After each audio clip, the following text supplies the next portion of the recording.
And here we are. Okay, so Sanjana, what is your question from the homework? Hi, Professor. My question was, I think it was question 18, and it was x squared plus 3x greater than 40. Yeah, And and so I was really confused because I couldn't find like the factors. So I was confused on how I was like supposed to do it on the number line, and I don't know, maybe I just didn't understand it. okay, sure. So we want to solve this, right? So we want to solve uh, for x, Yeah. and we want to express a solution in interval notation, I believe, correct? Yes. Okay. Now, this goes under the category of a quadratic inequality, correct? So a quadratic inequality for the first few steps looks very similar to solving a quadratic equation. And in order to do that, we subtract 40 on both sides, don't we? So then Yes. I'm left with x squared plus 3x minus 40 on the left side of the inequality, and this is greater than 0. Now, what we notice is that this here is a quadratic inequality, a quadratic expression that can be factored. So maybe you're missing the factors of negative 40 that when you add them give me positive 3. Do you see what those factors are now?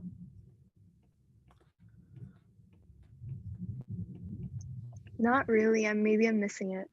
Yeah, so 40, right? The factors of 40 are what? 1 and 40, 2 and 20, and then there's another one, right? 5 and 8. Isn't 5 times 8 equal to 40? And we want the product to be negative 40. So one of them has to be negative, one of them has to be positive. And we want the sum of them to equal to 3, positive 3. So then what we have to do is say x plus 8 and x minus 5. Do you see that? Yeah. I wrote that, but I think what the mistake that I made was that the way I wrote the expression, I wrote like parentheses negative infinity, comma -5, and then I did union, and then I did 8, comma parentheses infinity. So I think that might be the issue. So I'm pretty sure you're able to factor this, right? And then remember, the roots are what's important, right? X equals negative 8 and x equals positive 5 are the roots. So then when I uh, consider the number line, I'm going to divide this up as negative 8 and as positive 5. And then I'm going to choose points, right? I'm going to choose test points within each of these intervals. So a test point here would be 0, a test point here would be like negative 10, and a test point here would be positive 10. And then the test points, I'm going to plug it in, right? And again, I don't really care what the answer is when I plug in. I just care about whether the sign is bigger than 0 or smaller than 0. So for example, if I plug in negative 10, I get negative 10 plus 8 multiplied by negative 10 minus 5. So again, I can either plug in negative 10 into the expression like this, or I can more conveniently plug it into the factor form because it's just easier computation-wise. And I get negative 10 times what? Negative 15, and I get a positive 30, which is bigger than 0. So that means that this interval is good. If I plug in 0, if I plug in 0, I get 0 plus 8 multiplied by 0 minus 5, which equals 8 times negative 5, which equals negative 40, but that's less than 0. So that indicates that this interval is no good. And then lastly, x equals 10, positive. So I get 10 plus 8, and I get 10 minus 5. So I get 18 times 5, which is 90. 90 is bigger than 0, and therefore this is good. And I think that may have been your only mistake, that the solution would be negative infinity to negative 8 union positive 5 to positive infinity. So that should be your final answer. Thank you so much. Make sense? Yeah, it makes sense. Okay, great. Good. Good. So I'm pretty sure you had it, but you just probably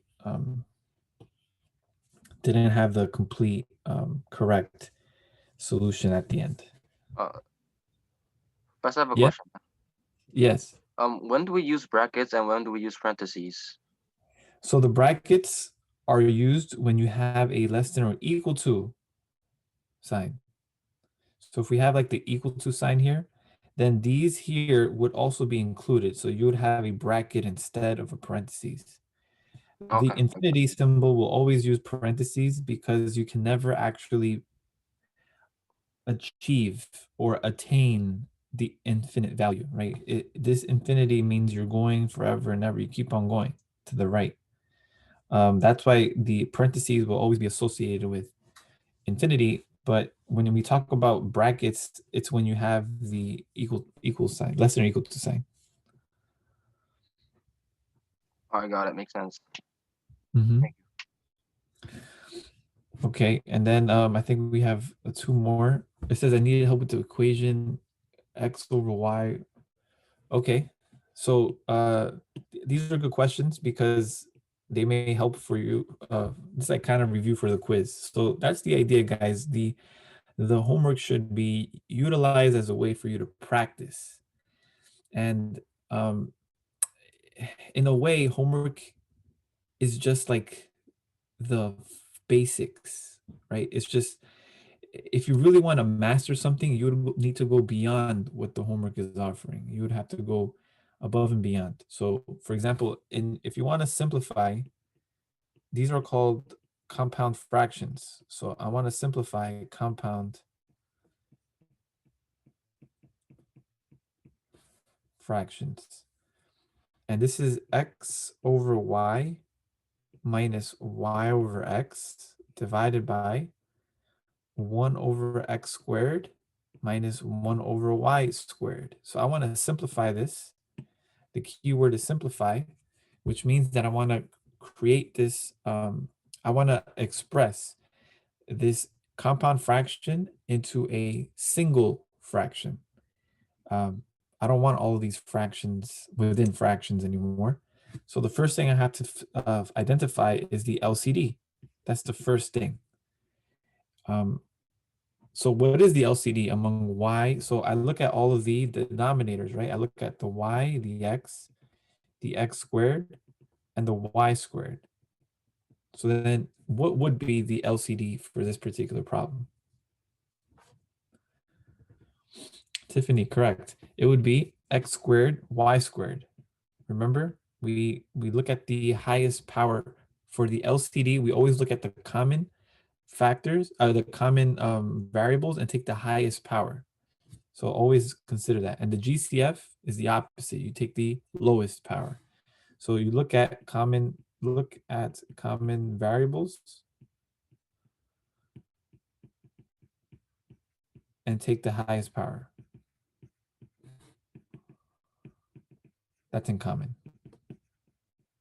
So we both have x's in our denominators, but the highest power is x squared. So we keep that as the LCD, as part of the LCD. And then we have y's in common, but the highest here is y squared. So we keep that as y squared as part of the LCD. And then we multiply them too, both of them. So after we figure what the LCD is, what's the next step? We multiply the top by the LCD. We multiply the denominator by the LCD, right? That's the idea. And when we do that, we're going to distribute. We're going to have x over y multiplied by x squared y squared minus y over x. We're going to multiply by x squared y squared.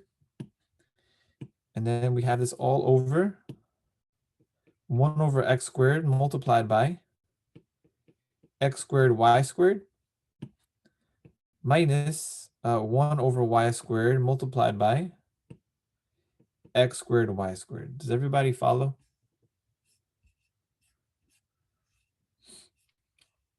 So far I've done the steps necessary to simplify.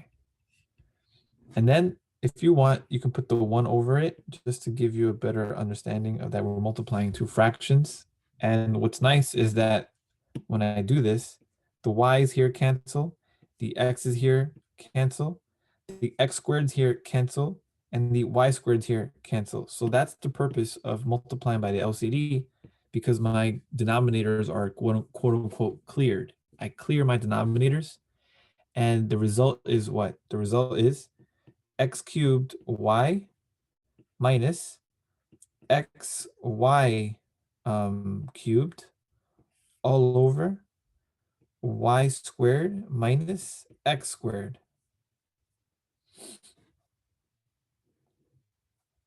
So far, so good. Are we good with this? Yes, no, maybe so. Yes. Okay, great. And so now, then once I've simplified into single fraction, then I'm going to ask myself, is it possible to simplify further, which would mean, can I factor this further? So the denominator and the numerator, can I factor? How do I factor?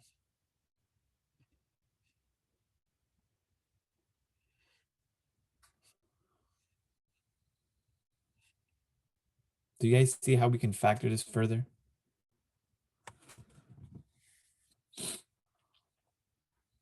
So for example, the numerator, what can I factor out?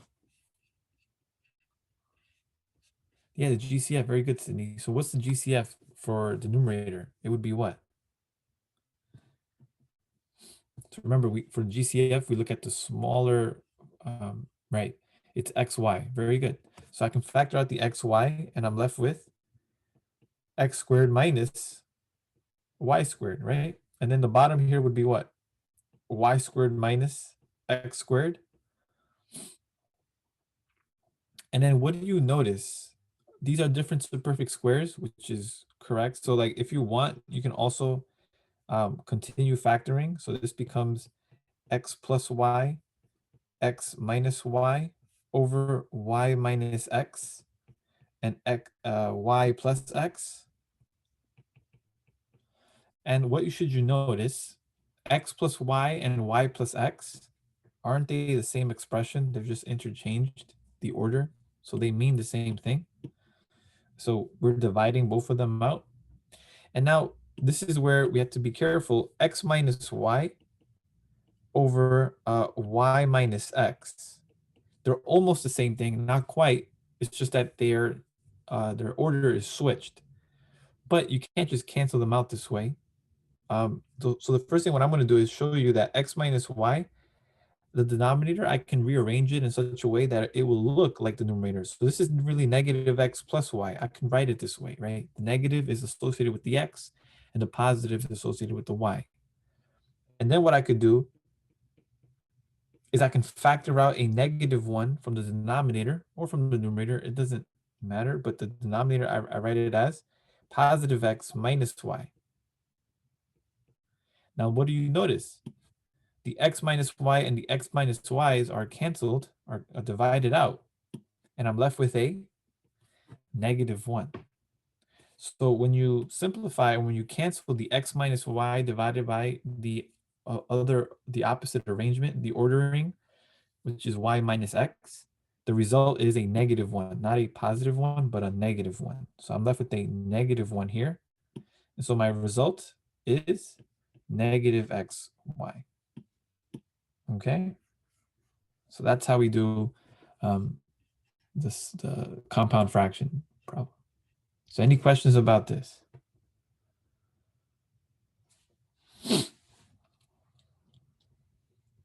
Is that clear now?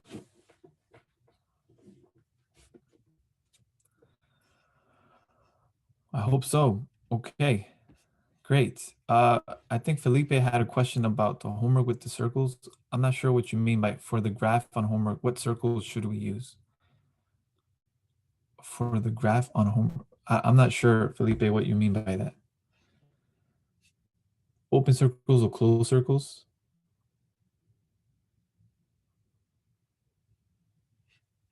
Are you talking, which question are you talking about in particular? I'm not following. The number line? Yeah, so it depends, right?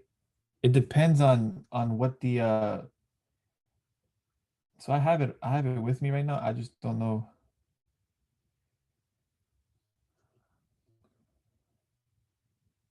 The ones with the graphs. So the number line, right? It depends. It depends on it depends on the problem. We just did one, didn't we? Are you talking about like the quadratic inequalities, like such as this one here? If I had to graph this, so like if we go to this one and I had to graph this, how would I graph it on the number line? Is that what you're asking? Yeah. So it shouldn't be too difficult because if you're able to figure out what the solution is, then graphing it should follow right after. What we're saying in this problem would be if we want to graph the solution, this would be this. Remember, we just said that 5 and -8 are not included. So whenever you have a inequality that does not have the equal sign, then you're not including these numbers here. We're not including the roots. So since we're not including them, that's when we have the open circle. The open circles indicate not included. And then because we're shading everything above 5 to infinity, so this would be shaded. And then everything from -infinity to -8 would be to the left. So this, do you understand? This graph here is directly related to what we express it as an interval notation. It comes directly from it. So it's good to be able to look at the solution and be able to graph it. It's good to be able to graph it and express it as interval notation. So that's the relationship. Okay. Okay, good. So anything else? Are we good with the homework stuff? Open circle is for parentheses, right? Or Correct. okay. Correct. Correct. So like if I had something like this, right? Let me give you another. So if I give you something like graph the following, graph the interval. So if I give you this, -4 to 3 bracket union, union 2 of 5 to 7, something like this, for example, then what would be the graph of this interval? Well, I'm going to take it step by step. I'm going to look at the first interval here and go from -4 to 3. Maybe 3 is a little bit more out there. And I know that -4 I don't include and 3 I do include. So then I must close circle that. And then you shade in between. And then the next one would be from 5 to 7. Open circle that because 5 has the parentheses around it. And I would close circle the 7 and indicate that this would be everything inside. And so this would be the graph. But the graph comes directly from interpreting what the interval notation is. And the quiz I said would be around 15 minutes from 10:20 a.m. to 10:35. Okay.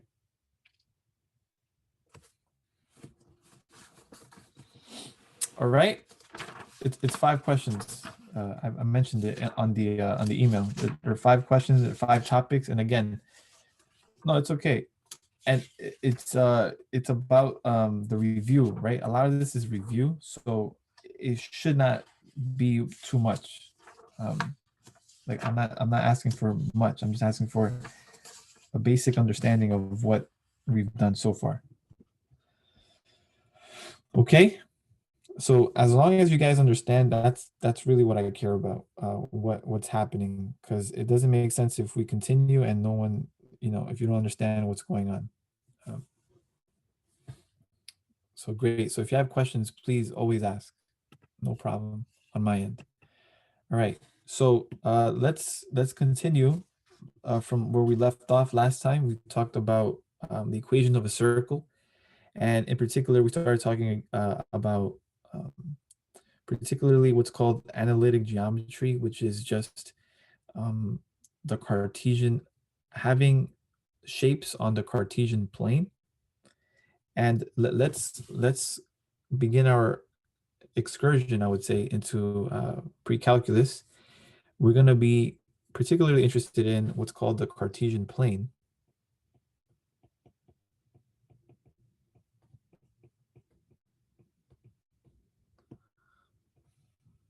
And the Cartesian plane is named after a philosopher, also known, they call him also a mathematician. His name is Rene Descartes. Sorry, I'm not French, so I can't really say his name correctly. But I think some of you may have heard of him. He's well known for the phrase, "I think, therefore I am." He is known as I guess people say the godfather, or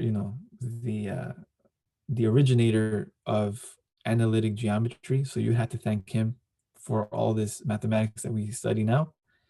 He came up with this idea that we can plot points on the plane in this very organized fashion, where you have the x-axis as the horizontal axis and the y-axis as the vertical axis, and every point in space can be determined and given a particular coordinate, which makes this very easy to interpret and find, right? So have you guys heard of this name?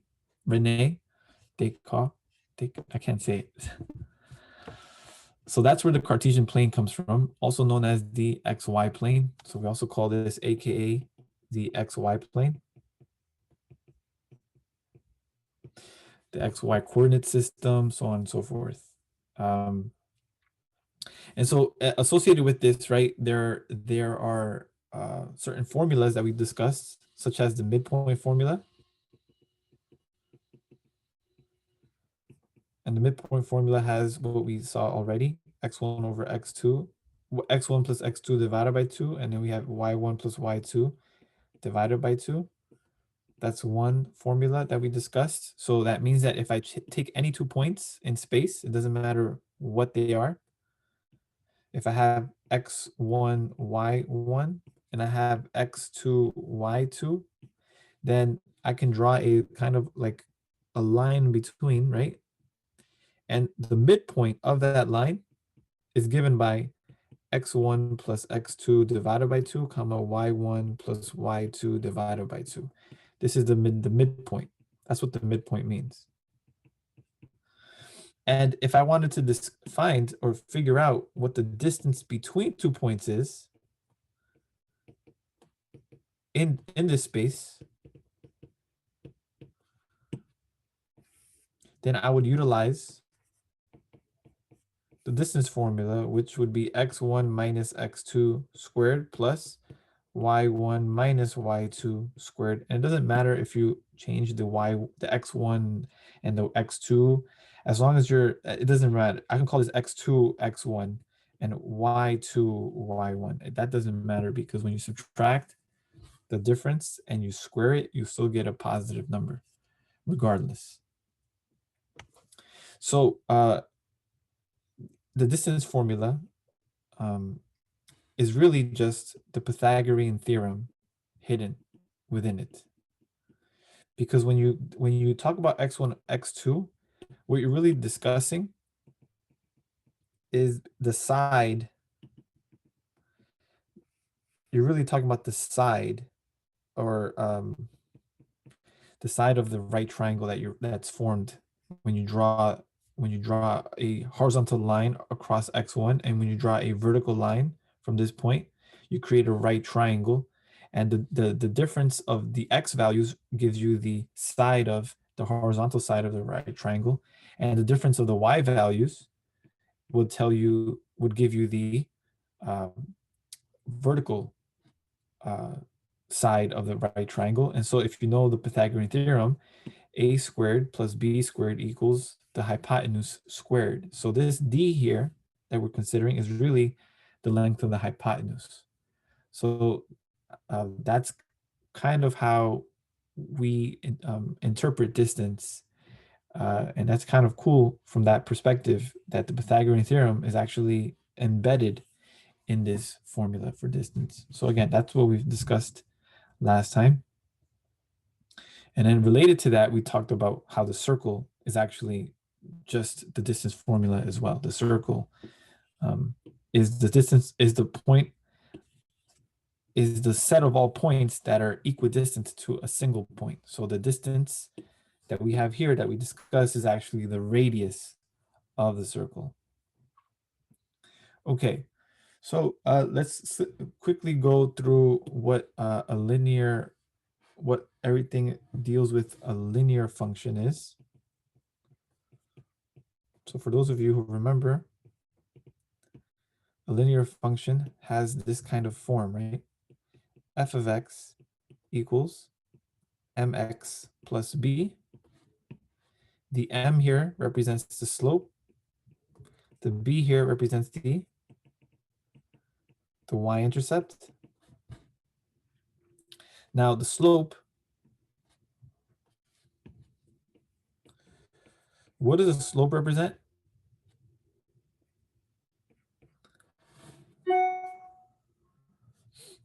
Does anybody know what the slope represents? Does anybody remember? The rise over run, right? Yeah, everyone remembers it as the rise over run. There's also another way we can write this out as the change in x. So there's several ways to express slope. I'm gonna give you everything. So that little triangle symbol, does anybody know what that triangle symbol means in Greek? Change in. It's the change, yeah. But do you know what letter this is known as in Greek? Delta, that's right.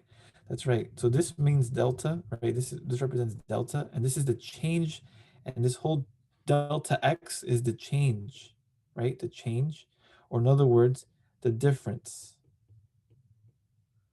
So this is why we have this formula, right? y2 minus y1 over x2 minus x1. Again, this goes back to what we discussed here, x2 minus x1. That's the change in the x values.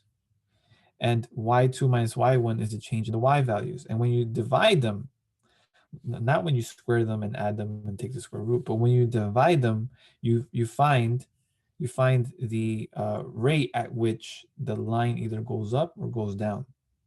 And that's where we talk about rise over run.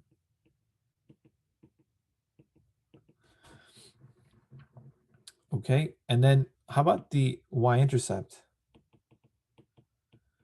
What does that mean, the y-intercept?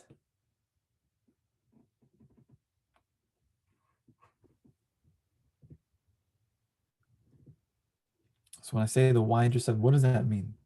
Where x equals 0. Very good. That's right. X equals 0. And if x equals 0, then where are you exactly? An origin. Say that again.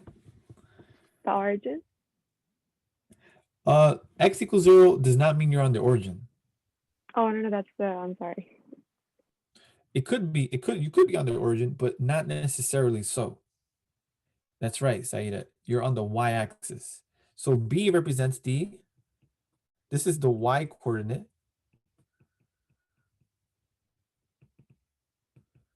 Where line crosses the x-axis.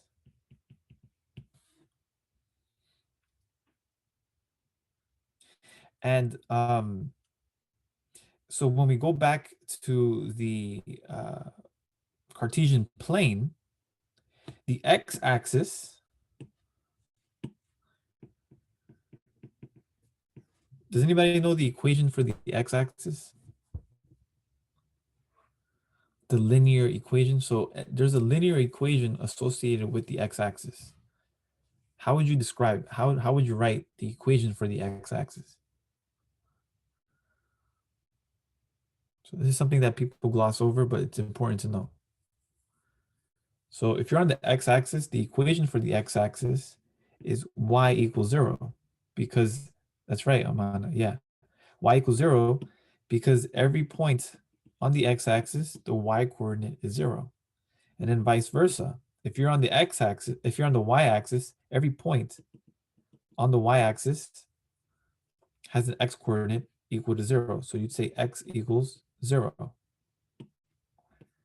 So these axes have equations to them. And there's different kinds, right? There's 4 types of slopes. There's 4 types of lines. So you have lines that have positive slope.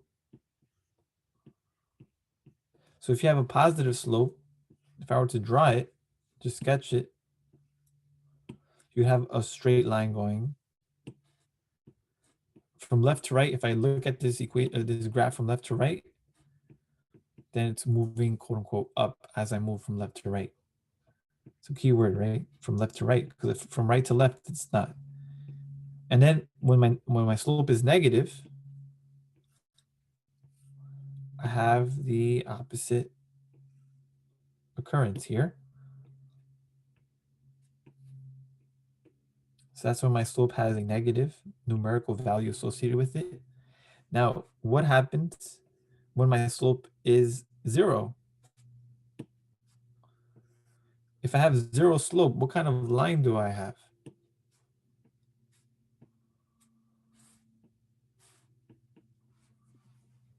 Straight line. Well, yeah, all lines are straight, but they're particularly, that's right, Judy, they're horizontal. Very good.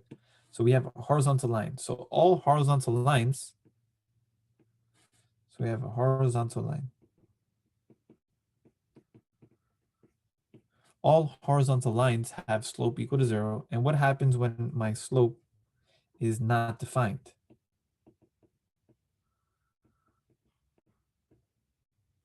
What kind of line do I have? That's right, I have a vertical line. That's what happens when you have an undefined slope. The line is vertical. Okay? So we have a vertical line.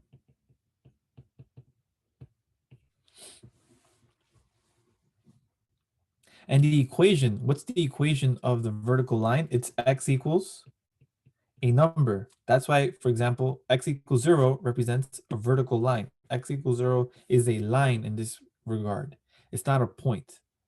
I'm representing this as a line. So when x equals 0 is representing a line, it's a vertical line. And y equals 0 is not a point, it's a line.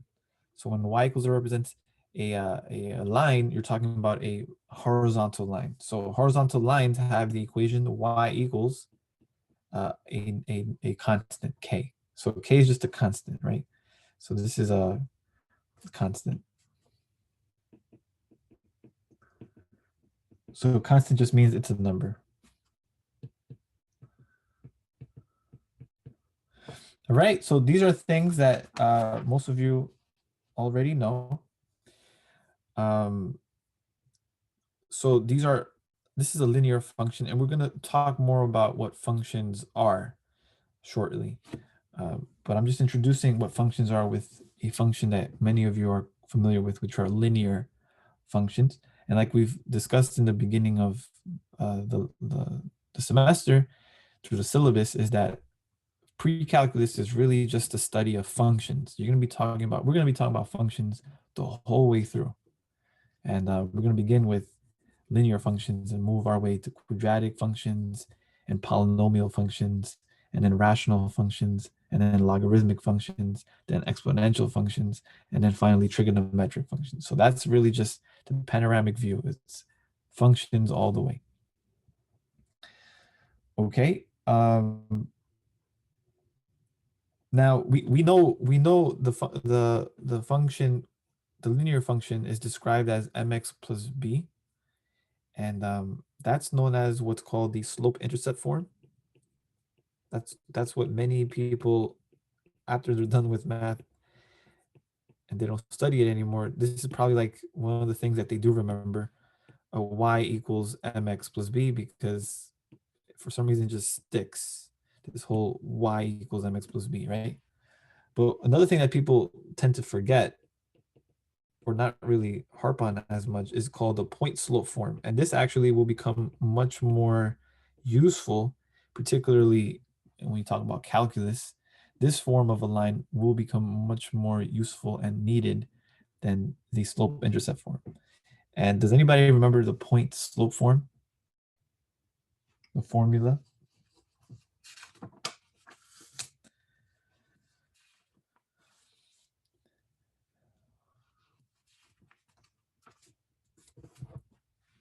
Anybody? No? Okay. Tiffany, no, that's right. Very good. So it's y minus y1 equals m parentheses x minus x1. That's right. Very good.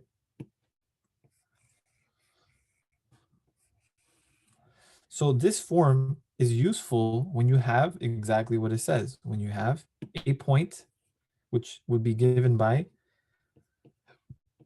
x1 comma y1, and when you have the slope. So if you have these two things, then you can figure out the equation of the line. Sometimes people believe that you need 2 points, but you really only need 1 point and the slope. So if you have 1 point and the slope, use a point and slope form. If you have 2 points, then you need to find the slope first and then the y-intercept. So let me do a few of these little examples and then we'll finish. So find the equation of the line. Find the equation of the line for the following.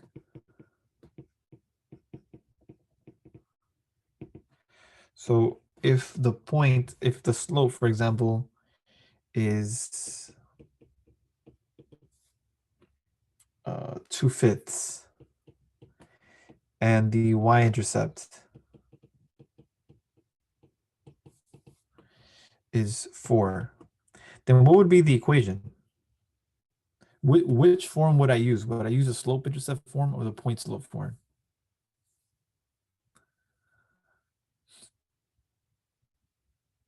Slope, right? We would use the slope-intercept, right? So use slope-intercept form. Why? Because I have exactly that. I have the slope and I have the intercept. So then the equation is kind of easy, isn't it? It's just 2/5 x plus 4. I just plugged in the slope it's for m, and I plugged in the 4 for b, and I got my equation. So that was quick. That was pretty fast, right? Okay. But what if it's not that straightforward? What if I have a point? So find the equation. Find the equation of the line.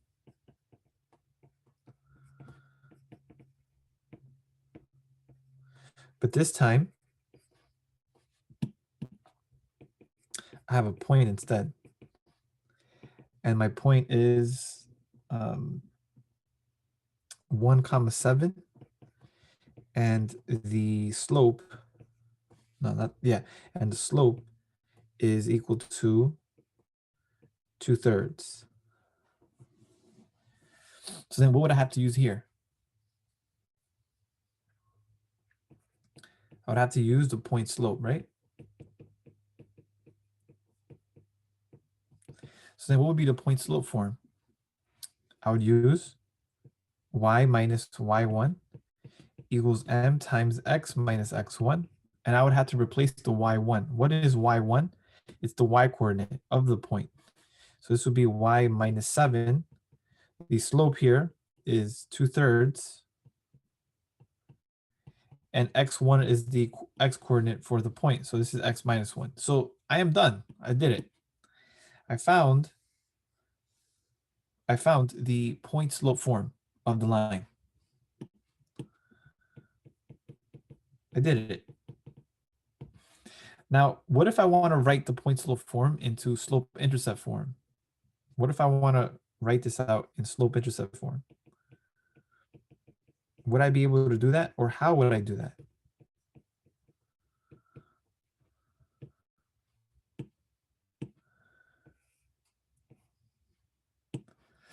Very good. I want to isolate y, pardon me. I want to solve for y, or in other words, isolate y, right?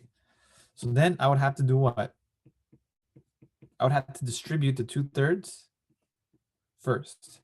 So I would get 2/3 x minus 2/3. So I took care of the parentheses, and now I need to get y by itself. So I had to add by 7, add by 7. And I get that y is equal to 2/3 x minus. So then what's negative 2/3 plus 7? How do we add fractions?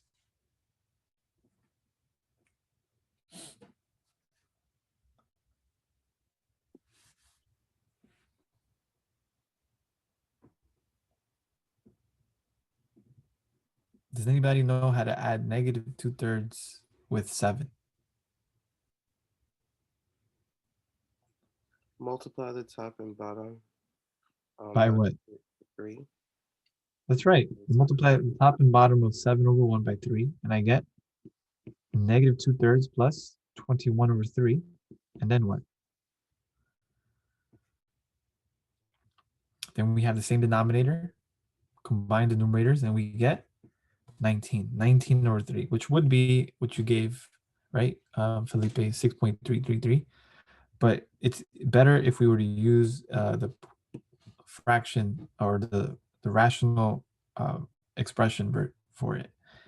And so this would be the slope-intercept form. You see that? So we were able to figure out the y-intercept now given the slope-intercept form. Okay.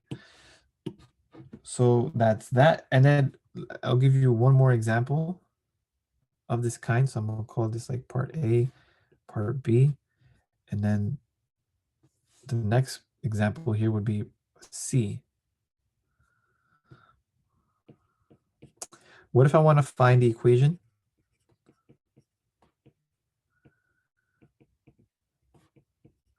of a line,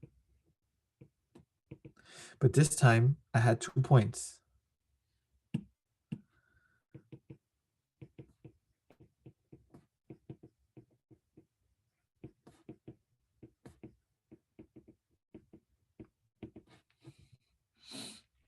Let's see. -1, -2, and 4, 3.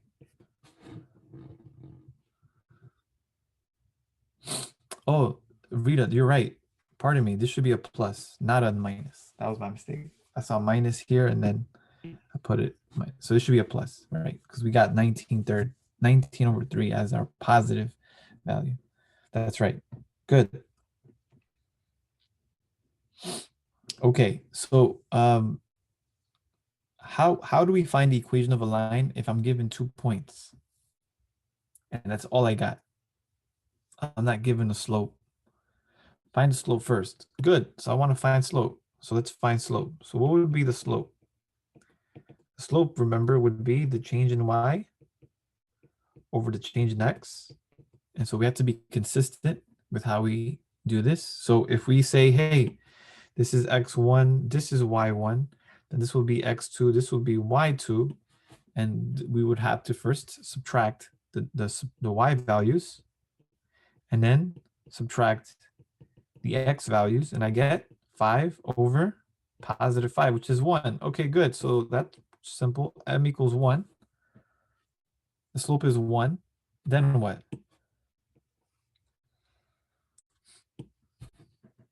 So I found the slope,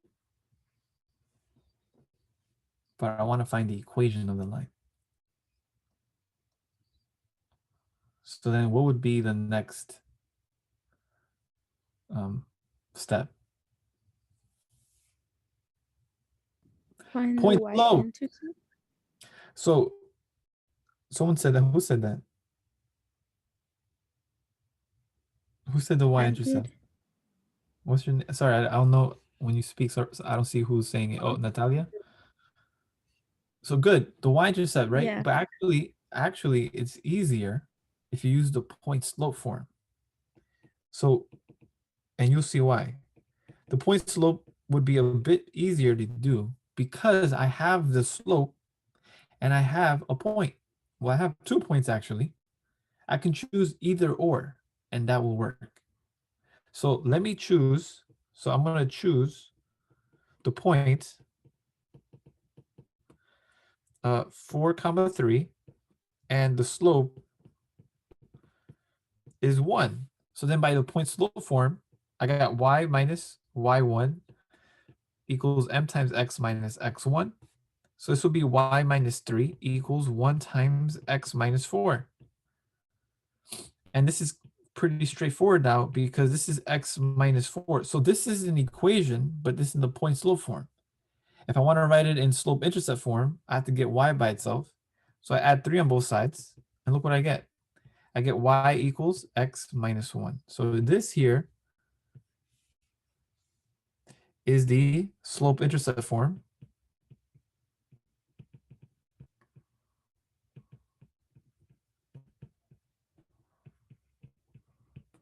And this here would be, the, no, pardon me, what am I saying? Yeah, that is, and this would be the point slope form.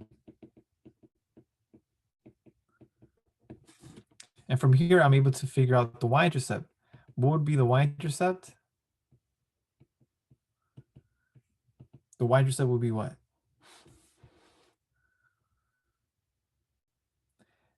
It would be -1, but remember the y-intercept, people say -1, but in reality, the y-intercept is the point for which the line crosses the y-axis, So this would be 0, -1. That would be the exact point where the line crosses. But of course, the b value would be -1. Okay. Okay, so I feel we're good with that. On that regard, in terms of lines, you guys have seen that if you took Math 115, and if you've seen that definitely in high school when you talked about Algebra 1 from the very beginning. So now I'm going to direct my attention to, I guess you can really say the official beginning of Math 122. And again, we're going to start with the idea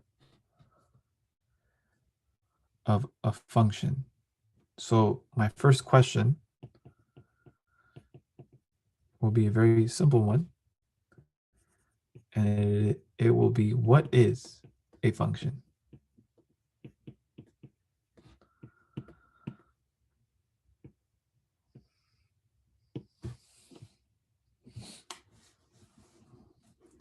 So can anyone explain to me in words what a function is?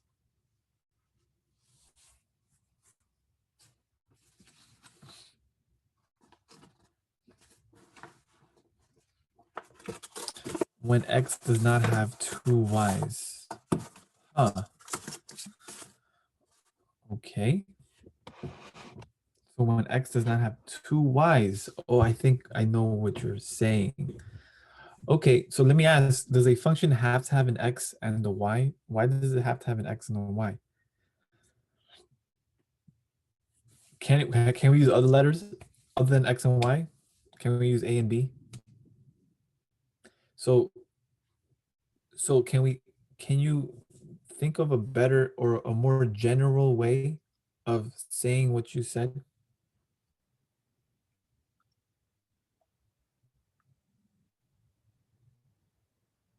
So does a function have to deal with numbers only? No, but I think she's trying to say like for one input, it can only be one output. Oh, now that's more like it. So the input, so a function can be described as having a relationship between two quantities, and one of the quantities are the inputs, and the other quantity are the outputs. And the relationship is that for every input, there's only one particular output. And that whole relationship, that represents a function. So one way to describe it, right, just to describe, is utilizing what's called a diagram.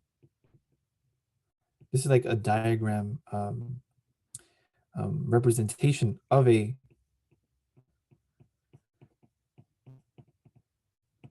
function.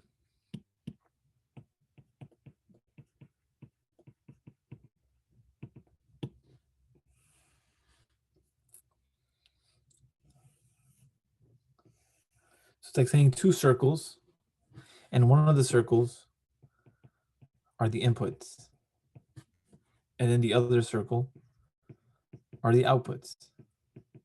And I should say this is called an arrow, quote unquote, diagram. And again, this will be just a simple example. So if I have 3 points here, 1, 2, 3, then the outputs would be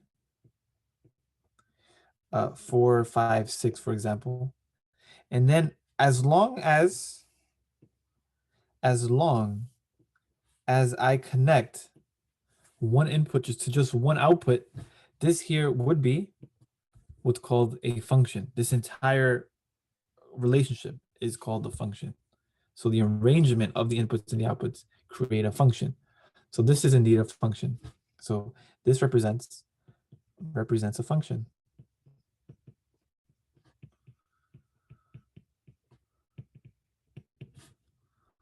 Now let me ask, would this represent a function? So I have an input again. I'm gonna do the same little diagram thing. So I have the inputs and the outputs.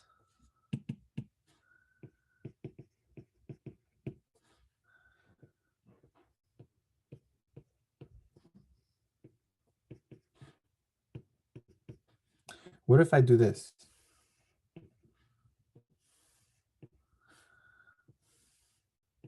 Is this a function? No. So we have Chen says no, Sydney says no.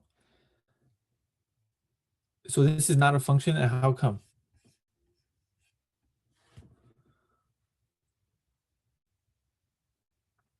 Why do you say this is not a function? Because They there's can't- multiple inputs. I meant one output from multiple inputs. So that's not a function?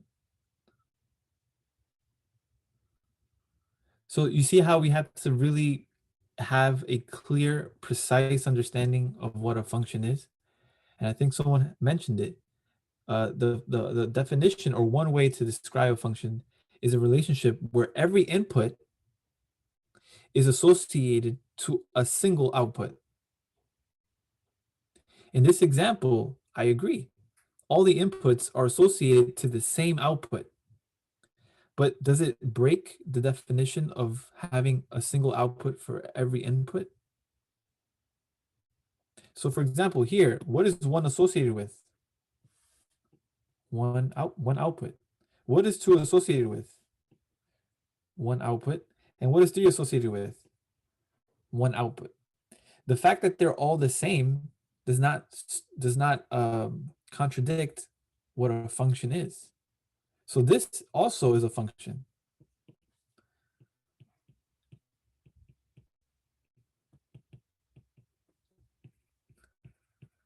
So actually, a function can have multiple outputs that are the same, but it cannot have multiple inputs that are the same. There's only one input so for every one input, there's only one output associated with that input. That does not mean that there's only one output that's associated with the inputs. You can have 10 associated with 1, 2, 3, 4, 5, 6, 7, 8, all of them. But the idea is that the way we look at how the inputs are related to the outputs is that for every input, there's only one output.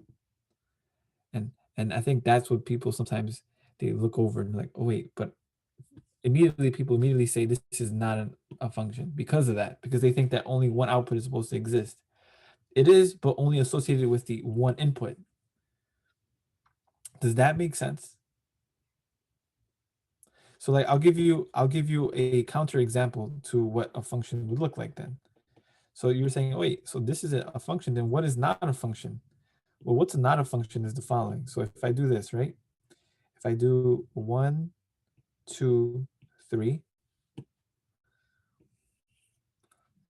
and do the outputs, right? And I do 4, 5, 6 again. And I do something like this. This is a function, but the moment that I do this, it's over. Not a function. Why is it not a function? Because it contradicts the fact that every input is associated or related or attached or assigned to one single output. In this example, 1 has 2 outputs associated with it. 1 is assigned to 4, and 1 is also assigned or associated with 6. So this is not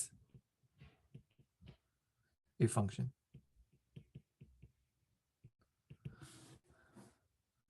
And then I'm just going to say, so this is not a function. Why not? The input 1 has 2 outputs. Here, every input has a single output, despite the fact that they're the same.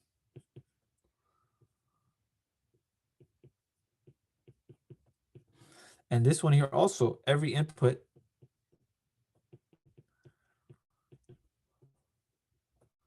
has a single output. Make sense?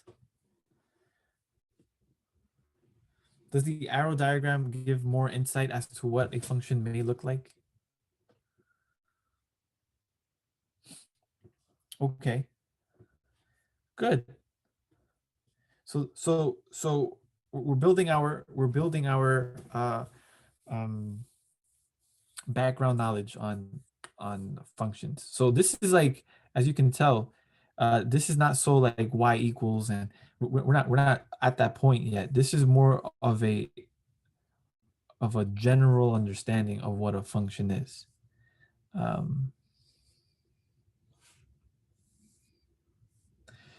So let me just see.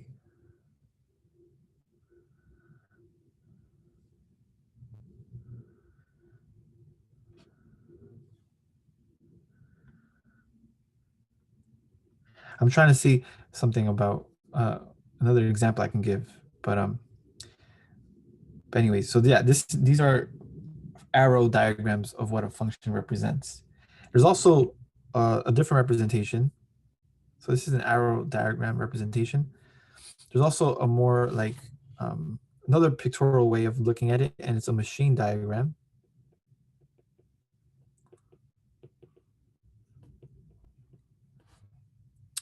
For functions. So one way to look at what a function is through this arrow diagram representation. Another way is to look at it as a perspective from a machine. And I like the word assembly line a little bit better, because you can think of it as an assembly line. You can think of it as this box here. This is the function that does something to the input. So the input is on a conveyor belt, that goes through this machine, and outside it spits out the output. So this is going to be the output after it goes through the machine. This is called the output, and this is the input. So this little x value approaches the function, right? It's going through this assembly line into this machine called f, and what f does to it, it performs some kind of operation. In our world, is going to be a mathematical operation, whether it be multiplication, division, addition, or subtraction, or exponentiation, or taking the radical, right? We have all these different mathematical operations that we're going to concoct together to create a function, and the input is most likely going to be a number, and this number is plugged in, and then outside comes the output. So this is another way to visualize what the function may represent. Okay.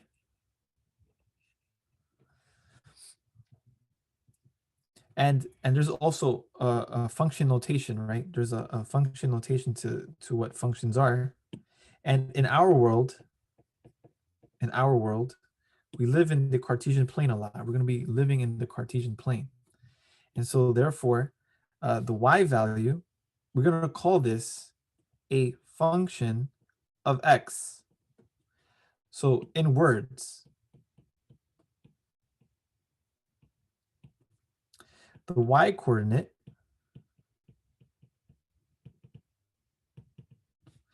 is, quote unquote, a function of x, of the x coordinate.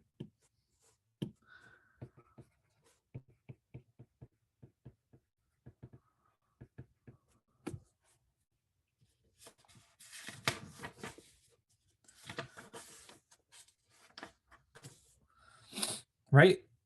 So the way we explain y equals f of x, we say y is a function of x, or y is f of x. That's how we say this expression, y equals fx. That's how, parentheses x, that's how we say it in words. Y is f of x, right?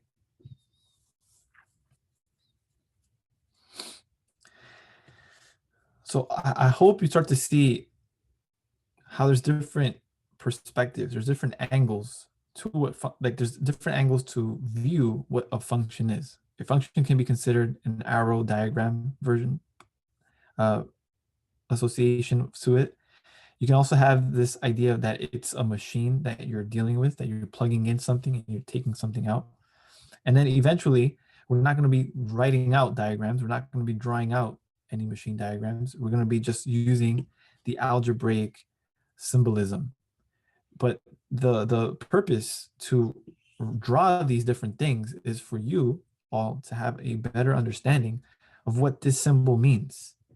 Like if we just go on and just look at this for what it is, it's very limited, right? These letters are just letters at the end of the day. But the idea that these letters represent and symbolize are sometimes better understood when you have a pictorial or a visualization of it. So whenever you see this, this is really underneath. This is really what's behind these symbols. That's what's behind it. Okay, so that's another way to represent functions, right? And this is sorry, I should write. This is called the function notation.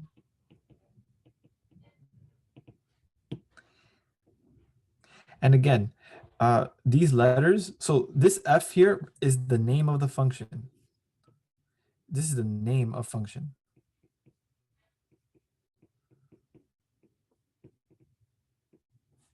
This X here represents the input. And this Y here represents the output.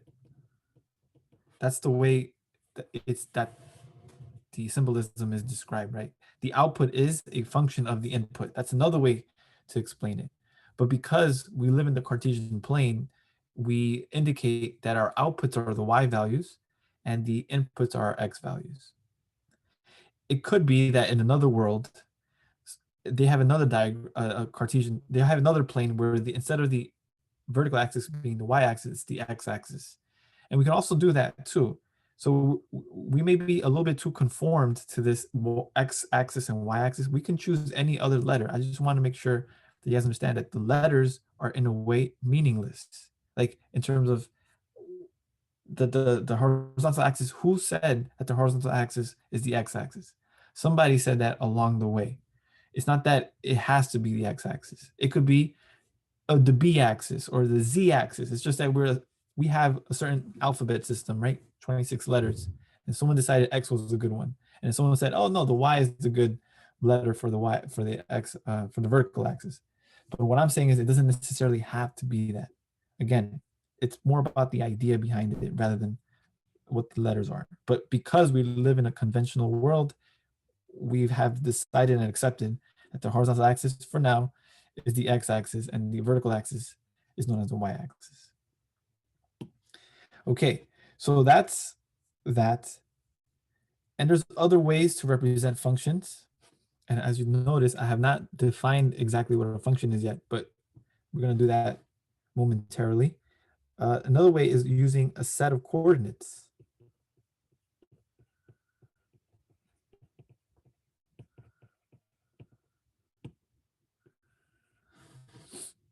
So a function can also be expressed as a set of coordinates. If you look back at the original example we have, 1 to 6, 2 to 4, 3 to 5, I can express that same arrow diagram. So referring back to example above, I can create a set. 1 goes to 6, so I'm going to create pairs. So set of coordinates, also known as, aka, ordered pairs.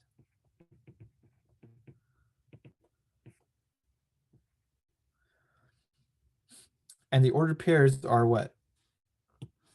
Are what you know as x comma y. This is what you call them, but they're called ordered pairs. So the first number represents the x coordinate and the second number represents the y coordinate. Or in other words, the first coordinate represents the input and the second coordinate represents the output. So the input for our example was 1 and the output was 6. So we can write that as a coordinate or as an ordered pair. And then the next one would be, what was it? 2 to 1? No, 2 to 4, right? 2 to 4 and then 3 to 5. So it's 2 to 4, 3 to 5. This is a function.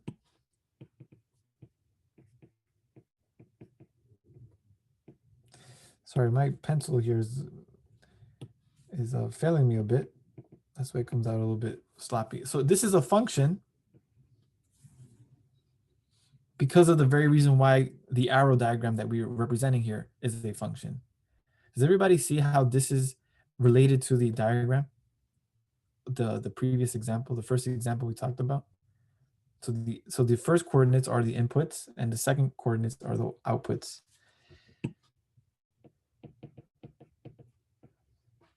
And then we have, I'm going to represent the second one here, 1, 2, 3. They all go to 10. So this is 1 comma 10, 2 comma 10, 3 comma 10. This is also a function. And you should notice something. What should you note? Note, y values can be repeated.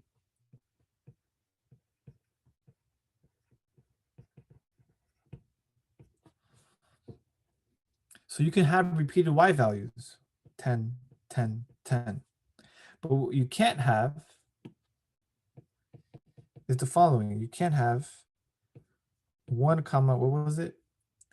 1 comma 6, 2 comma 4. So it's 1 comma 6, 2 comma 4, and then 3 comma 5. And then you say 1 comma 4. This is not a function. It's not a function. Why not? Because, note, a function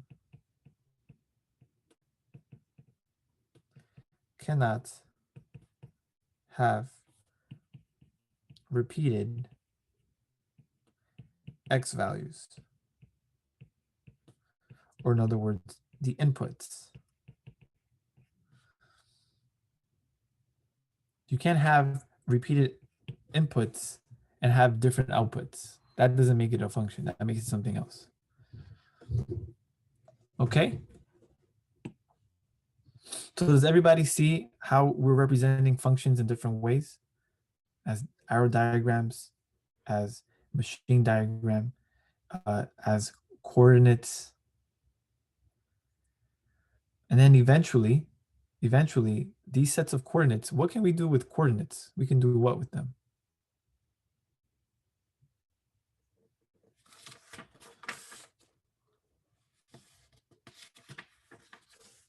We can plot them. And that's where we get to what's called the graph, right? We can graph a function. So then what does the graph represent? The graph is the set of all coordinates x comma y plotted on the Cartesian plane.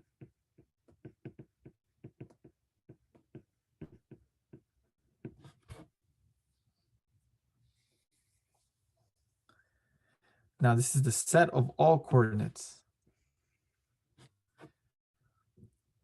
So that's kind of very broad, very, in a way, very vague, because it's the set of all. So what are these coordinates? So I'll give you an example. If I say y equals 3x squared, how would you plot this? So of course you use the graphing calculator and just graph it, because that's what it does. But let's really break this down. How would you graph y equals 3x squared?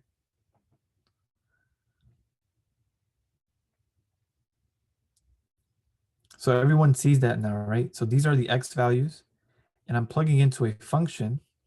What's my function called? My function takes the input, squares it, and then multiplies it by 3. And then the result is the y value, right? So then, for example, if I plug in 0, what's the result when I plugged it into this function?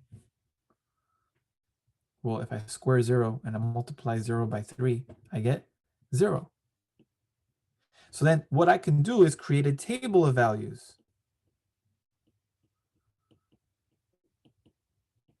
That's another way to describe functions. It's a table of values, the x and y, right? So when I say 0, y is 0. Great. And that's what your calculator does, really, right? When your calculator, you can also use the table and you can find all the table of values. So for example, if I plug in -1, what would -1 be? So if I plug in -1, right? So it's f, I plug in -1 and I get 3 times -1 squared. And that will give me 3. So this is -1 comma 3. So that's when x equals a -1. What if x equals +1? What is f of +1? It's also 3. That's the y value. So there's some kind of symmetry there, isn't there? And then so on and so forth, right? Then you do what? X equals -2. What does that mean? When I plug into negative to my function, I get what? -2 squared, which is what? 3 times 4, which equals what? 12. This is y. This is y. This is y. This is 12. And then if I do +2 for the x value for my input, what would be the corresponding output? This is 3 times 2 squared again. This is 3 times 4 again. This is 12 equals y. Does everybody see that? And then what do I get from the table? What do I get? I get coordinates.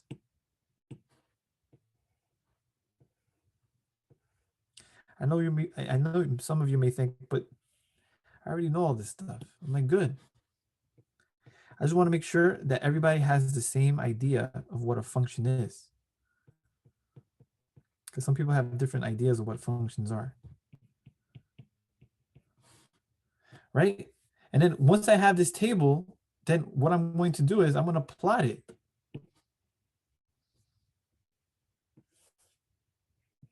Of course, I'm just going to sketch it, right? So I know that, for example, 0, 0, that's a coordinate. That's on my that's part of the function. And I know that what, -1? And I got 3, for example, here. Boom, boom. I know that's on it. And then I have what, -2 and +2. Somewhere up here, 12, right? Again, it's just a sketch. And then so on and so forth. But then what do? Are these the only points on the for this function?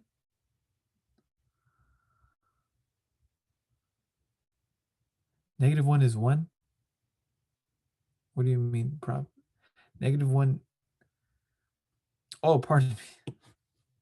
Thank you. I see what you said. Yeah, -1 on the right side of the equation. Sorry about that. So this is x, and this is y, right? That's the Cartesian plane. Thank you. So what do we do now? Are these the only points for my function? For my function, the way it's described, y equals 3x squared. Is that it?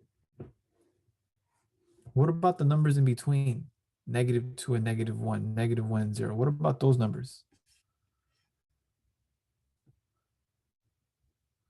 You see, this is where we kind of just say, when we connect these points, all of these points here, all these points here also are part of the function. It's just that, do you guys know how many numbers there are between -1 and -2?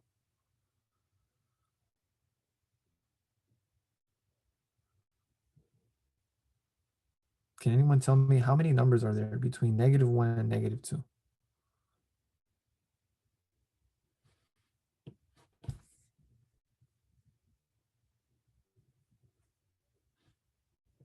Anybody have an idea? Yeah, there could be decimals, but my question is, how many numbers exist between -1 and -2, for example? Or in other words, how many numbers exist between 1 and 2? That's right, Valerie.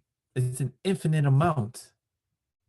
So I know it may sound like, yeah, we get that, but it's a very deep, it's a very profound idea, isn't it? Because you're telling me there's an infinite amount of numbers here. So that would mean that there's an infinite amount of inputs between 1 and 2, and there's an infinite amount of outputs between 1 and 2. The problem is I'm not infinite. I don't have an infinite number of time to get every single output. So there's a lot of limitation on my end.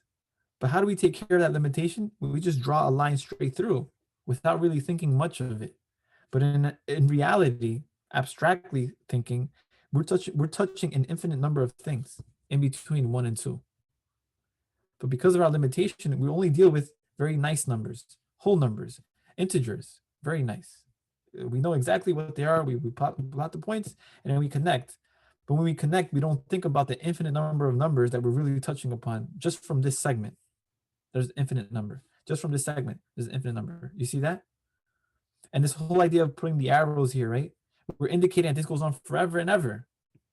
But we can't do that. We can't see the infinite like graph that this goes on forever and ever. We just kind of just wave our hands and say, hey, this goes on forever. And why do I say this is the reason, because we do so, because we just gloss over it, then we gloss over the fact that this function here, this very simple function, this is a quadratic function. This has an infinite number of inputs and an infinite number of outputs. And the correspondence between those infinite numbers of inputs and outputs, that correspondence creates an infinite number of what? Coordinates.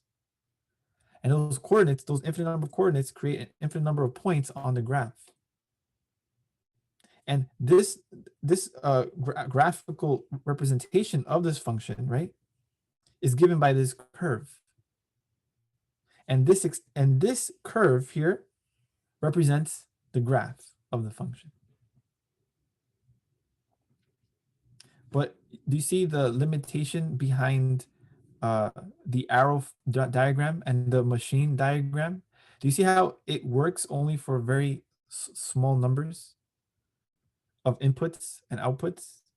But then if I want to represent y equals 3x squared using the arrow diagram, it would be impossible because I would have to fill in an infinite number of points for inputs and an infinite number of points for outputs. And I'll have an infinite number of arrows going here and there. Do you see the limitation? And the same thing goes for the machine diagram. I would have to have an infinite number of inputs associated with an infinite number of outputs. That takes too long. So that's why, guys, that's why, and the same thing goes for the coordinates. I have an infinite number of coordinates. I don't have time for that. And that's why all of this, all of those different representations of functions in a way are great for introducing what they are, but they become limited when we talk about an infinite number of things. And that's why, you know what's the best way to represent a function? It's representing it using symbols. Using algebraic symbols. So this here, this inherently summarizes that infinite number of correspondences between x and y. Just by saying this, I have everything. So I hope you have a better appreciation for why we write things this way. It's more than just saying the letter y equals the number 3 times the letter x squared. It's more than that. This is saying that there's an infinite number of coordinates, and the x values, the first coordinate, and the y values, the second coordinate, are represented or related or connected in this manner. And this is enough to represent all of them. And that's enough to say that this here is the curve for the function. Does that make sense? Or did I just ramble on? Do you guys understand what I'm trying to say?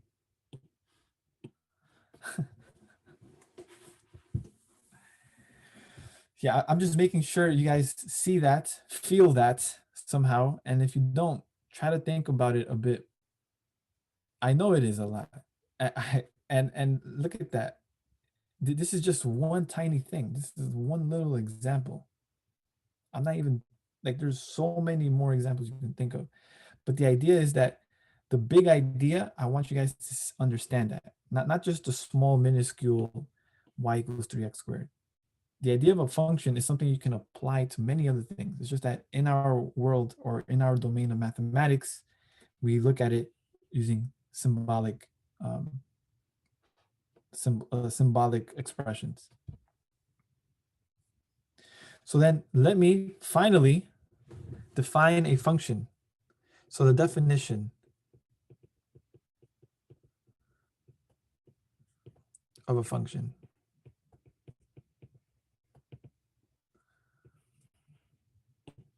So the definition of a function is a rule, quote unquote, we can say a rule that assigns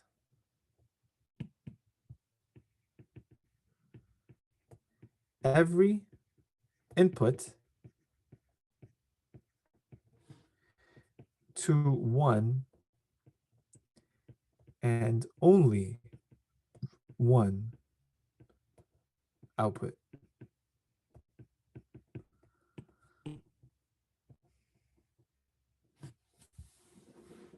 That's a function.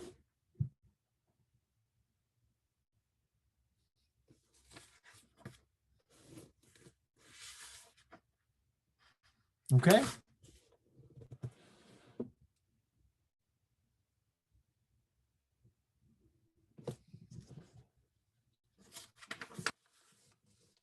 Okay, and the inputs, so we have certain terminology for functions.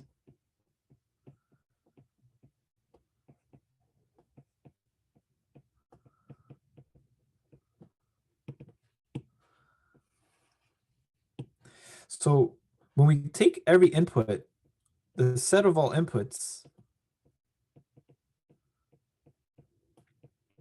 we're going to be considering them as the set of all x values, right?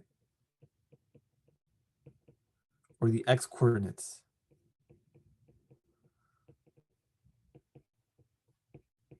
But we're not just going to refer to them as inputs and x values or x coordinates. We're going to consider them as the domain of a function. So you're going to be hearing this word a lot. You're going to be hearing the domain a lot. And then similarly, the set of all outputs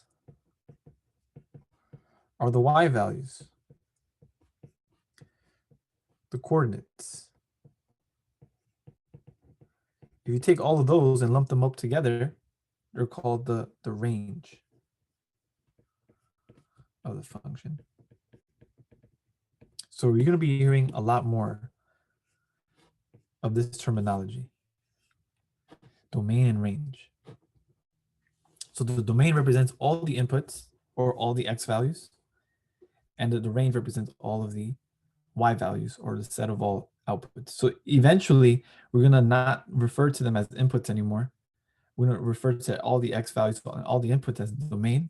We're not going to refer to them as outputs anymore, but we're going to refer to them as the range. So these are the terminology that we're going to use for the subsequent functions that we will encounter. Okay, so what do we do with functions? What do we do with functions? We evaluate them. So when we say evaluating functions or to evaluate a function,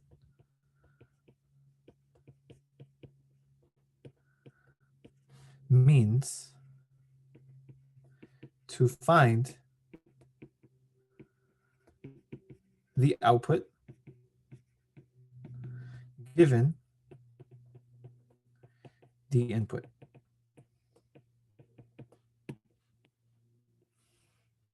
So when we say evaluating a function, means find the output given a specific input. So example. So if I have f of x, right, equals 2x squared plus 3x minus 1. So this is another example of a function. The function is named f, the input is x, and the output is a operation or a rule assigned to the x values, which means I'm going to square the x values, multiply it by 2, then add that to the product of 3 and the x values subtracted by 1, right? That's what the function is described as. So if I want to do the following, I want to evaluate the following then. Evaluate the following. So if I want to find f of 0, I want to find what is the result or the output when I plug in 0. So I would obviously plug in wherever I see x, I fill it, right? I fill it or substitute the value for x, which would be 0. And what would I get? I'll get -1. So I evaluated f at 0. And when I evaluated f at 0, I get -1. And so then how else can I describe this as a coordinate? What would be the coordinate here?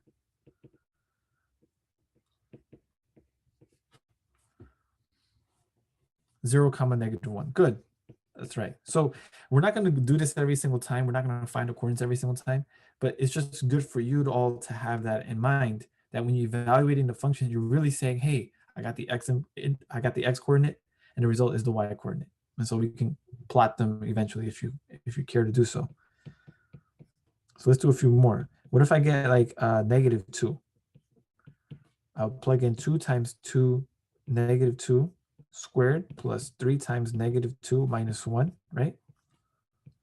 This would be 2 times 4 minus 6 minus 1, which is 8 minus 6 minus 1, which is 2 minus 1, which is 1. So the coordinate will be -2 comma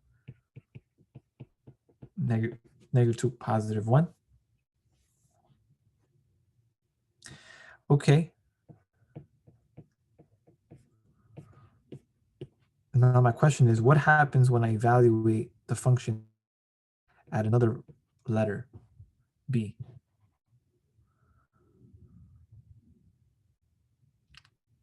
What if my input is not a number? So this is what I said before. Most of you are used to plugging in numbers, right? But we don't always have to plug in a number. What if I plug in another variable, b? What would be the result?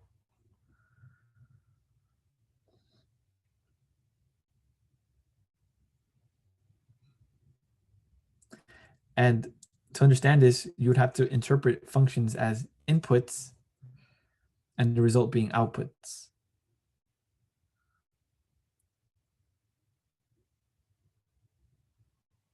So another way to look at this is the following. F of an input, whatever that input may be, is 2 times the input squared plus 3 times the input minus 1. That's another way to interpret this. So wherever I see my input, I just plug it in. So the result would be 2b squared plus 3b minus 1. That's the input. That's the output. So then the coordinates, if you really want to talk about the coordinates, this would be b comma 2b squared plus 3b minus 1. So it is just an expression. Yes. Yes.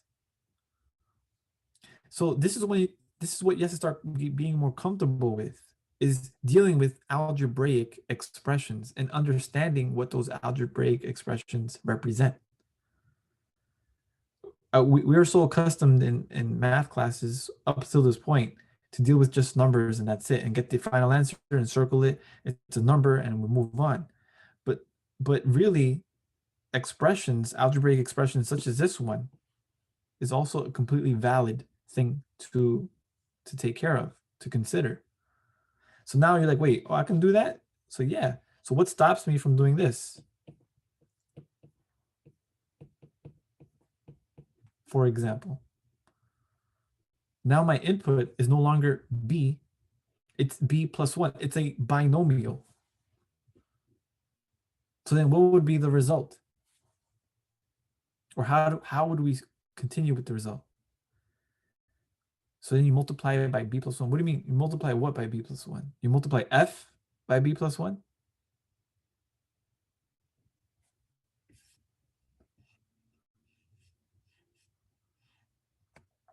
So guys, right, so we plug in 2 parentheses b plus 1. We're just plugging in plus 3 times b plus 1 minus 1. That's what we do. Exactly. We replace b plus 1 with all the x's. Good. And then we do our algebra stuff, right? B plus 1. What is b plus 1 squared? It's b plus 1 multiplied by b plus 1. For those of you, remember, foiling, right? This becomes b squared plus 2b plus 1 when we distribute everything. So this is 2 multiplied by b squared plus 2b plus 1. Plus, and then we can distribute this, and I get 3b plus 3 minus 1. Then I can distribute this, and I get 2b squared plus 4b plus 2 plus 3b plus 2. So my result is 2b squared plus 7b plus 4.